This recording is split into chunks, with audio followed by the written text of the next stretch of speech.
Bonjour et bienvenue au quart d'heure sexo. Aujourd'hui, nous allons parler de l'angoisse de performance et son impact néfaste sur la sexualité.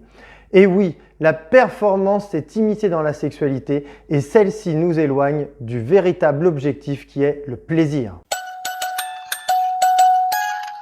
L'angoisse de performance ou anxiété de performance, on retrouve un petit peu ces deux terminologies, est en fait la peur d'être mauvais et donc être un mauvais coup dans la sexualité. C'est-à-dire la peur de mal faire, la peur de ne pas assurer et du coup de ne pas donner autant de plaisir qu'on aimerait à sa ou son partenaire.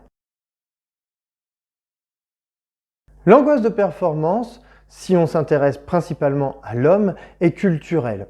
Dans l'idée générale, l'homme se doit d'assurer. Bien sûr, c'est entièrement faux. Un homme ne peut pas être en érection constamment quand il le veut et ce n'est pas à lui de provoquer systématiquement le plaisir chez sa ou son partenaire. Et pourtant, cette angoisse qui est présente sur cette performance, sur le fait d'assurer, va polluer la sexualité de l'homme. Chez la femme, le problème de l'angoisse de performance est développé par la pornographie. La pornographie est en train de dicter la sexualité féminine, c'est-à-dire qu'elle va donner une vision faussée de telle ou telle pratique qu'un homme pourrait forcément apprécier. Et du coup, les femmes vont essayer de se plier à cette vision de la sexualité pour essayer d'être un bon coup. Et en fait, elles vont s'éloigner de leur plaisir, de ce qu'elles aiment réellement pour répondre à ces besoins masculins qui sont en réalité complètement faux parce que c'est la pornographie qui les dicte. Tout simplement pour être un bon coup, la pornographie a envie de nous faire croire que certaines pratiques feront de nous des dieux du sexe, que l'on soit un homme ou une femme. Pourtant, c'est entièrement faux. Comme nous l'avons vu dans la vidéo sur la pornographie, comment s'en libérer, ce n'est pas la vraie sexualité. La performance ne nous donnera jamais autant de plaisir que le partage, la communication et le bien-être sexuel que l'on va pouvoir trouver en couple.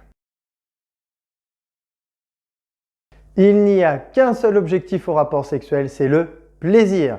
Et pour arriver au plaisir, les règles sont simples. La communication, le consentement, l'écoute, le partage et tout simplement prendre son temps pour découvrir et construire sa propre sexualité. Le moyen est très simple, la communication au sein de votre couple. C'est votre sexualité, c'est à vous de la construire, personne ne doit la dicter. Mais pour ce faire, il est important de savoir ce que l'autre aime, ce que vous aimez vous-même, d'échanger, de tester et ensemble de construire une sexualité positive. Un moyen tout simple, je vous recommande de tester la sexualité sans pénétration parce que la performance tourne souvent autour de cette idée d'acte pénétrant. En oubliant ça, on va devoir se réinventer, communiquer, partager, découvrir le corps de l'autre, découvrir son propre corps, la façon dont on s'excite et surtout la façon dont on prend du plaisir. Donc n'hésitez pas, de temps en temps, oubliez la pénétration et découvrez une sexualité très épanouissante. Eh bien oui, comme nous avons pu le voir dans une vidéo précédente, l'éducation à la sexualité.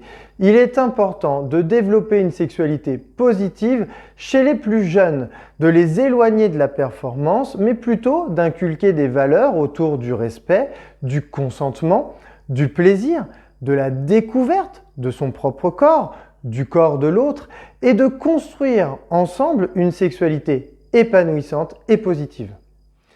Merci d'avoir suivi le quart d'heure sexo.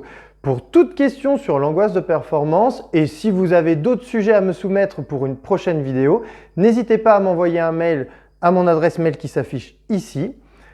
N'oubliez pas de vous abonner et de liker cette vidéo. Merci et à bientôt.